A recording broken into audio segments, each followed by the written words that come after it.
ओम शांति। 13 अगस्त 2025 आज की बाबा की मुरली से मुख्य बातें सुनेंगे। आज बाबा ने कहा, मीठे बच्चे, अकाल मूरत बाप का बोलता चलता तक यह ब्रह्मा है।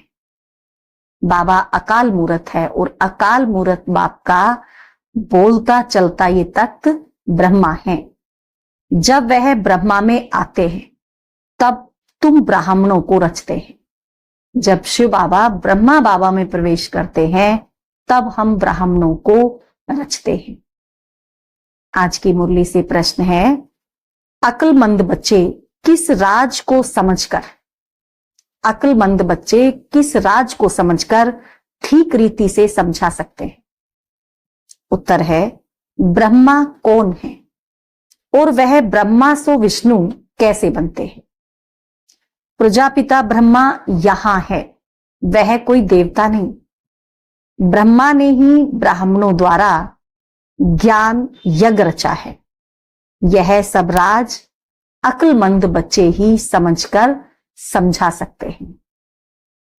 क्या क्या बातें बताई बाबा ने? ब्रह्मा कौन है और वह ब्रह्मा सो विष्णु कैसे बनते। प्रजापिता ब्रह्मा यहां है, वह कोई देवता नहीं है।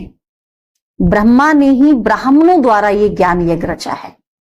ये सब राज अक्लमंद बच्चे ही समझकर समझा सकते हैं। घोड़े सवार और प्यादे इसमें मूंझ जाएंगे। जो घोड़े सवार होंगे, प्यादे होंगे, माना जिनको खुद ही कम समझ में आया होगा तो वो दूसरों को भी नहीं समझा सकेंगे। आज की मुरली से धारणा के लिए सार है। पहला पॉइंट, इस ड्रामा की हर सीन को साक्षी होकर देखना है। ड्रामा में जो कुछ भी चल रहा है, ड्रामा के हर सीन को हमें साक्षी होकर के देखना है। एक बाप की याद में मस्त रहना है। बस मेरा तो एक बाबा, दूसरा ना कोई, मुझे सदा बाप की याद में मस्त रहना है। याद की यात्रा में कभी उमंग कम ना हो। याद करते करते कभी थकना नहीं है और याद की यात्रा करते करते कभी हमारा उमंग उत्साह कम नहीं होना चाहिए। सदा हमारा उमंग उत्साह भरपूर रहे और याद की यात्रा सदा ही करते रहे। दूसरा पॉइंट है, पढ़ाई में कभी गफलत नहीं करना। पढ़ाई में कभी भी गफलत नहीं करना है। माना लेजी नहीं होना है। पढ़ाई में एक्यूरेट पढ़ाई पढ़नी है, समय से पढ़ाई पढ़नी है। अपनी ऊंच तकदीर बनाने के लिए, हम चाहते हैं कि हमारी तकदीर ऊंची बने, तो उसके लिए पवित्र जरूर बनना है। अपनी तकदीर ऊंची बनानी है तो पवित्र जरूर बनना है। हार खाकर जन्म जन्मांतर के लिए पद भ्रष्ट नहीं करना है। प्योरिटी से हार कर, अपवित्र बनकर कभी भी अपने जन्म जन्मांतर के पद को कम नहीं करना है। तो इस बात पर सदा अटेंशन रखनी है कि हमें पवित्र जरूर बनना है। आज की मुरली से वरदान है, सच्ची सेवा द्वारा अविनाशी अलौकिक खुशी के सागर में लहराने वाले खुश नसीब आत्मा भव। सच्ची सेवा द्वारा अविनाशी अलौकिक खुशी के सागर में लहराने वाली खुश नसीब आत्मा भव। जो बच्चे सेवाओं में बाप दादा और निमित्त बड़ों के स्नेह की दुआएं प्राप्त करते हैं, उन्हें अंदर से अलौकिक आत्मिक खुशी का अनुभव होता है। वे सेवाओं द्वारा आंतरिक खुशी, सेवाओं के द्वारा वे आंतरिक खुशी, रूहानी मौज और बेहद की प्राप्ति का अनुभव करते हुए सदा खुशी के सागर में लहराते रहते हैं।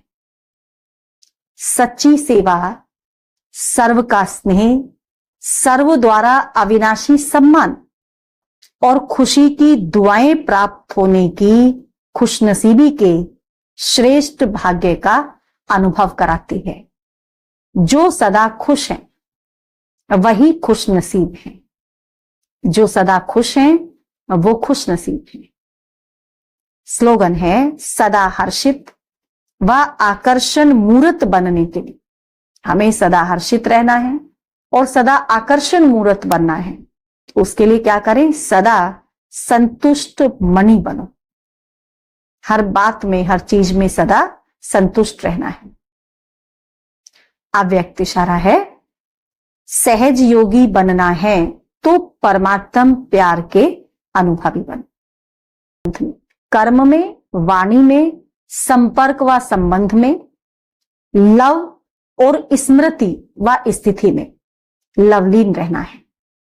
जो जितना लवली होगा वो उतना ही लवलीन रह सकता है। जो जितना लवली होगा वो उतना ही लवलीन भी रह सकता है। इस लवलीन स्थिति को मनुष्य आत्माओं ने लीन की अवस्था कह दिया है। इसी लवलीन की अवस्था को मनुष्य आत्माओं ने क्या कह दिया? लीन की अवस्था कह दिया। बाप में लव खत्म करके सिर्फ लीन शब्द को पकड़ लिया है और फिर क्या कह देते हैं कि आत्मा परमात्मा में लीन हो जाती है। तो वास्तव में क्या था? लव लीन। हम क्या हुए? बाप के लव में लीन हो गए, लेकिन उन्होंने फिर लीन शब्द को पकड़ लिया। आप बच्चे बाप के लव में लवलीन रहेंगे तो औरों को भी सहज, आप समान व बाप समान बना सकेंगे। जब हम स्वयं बाप के लव में लीन रहेंगे, बाप के प्यार में सदा खोए रहेंगे, तो औरों को भी स्वयं के और बाप के समान बना सकेंगे। अच्छा, ओम शांति।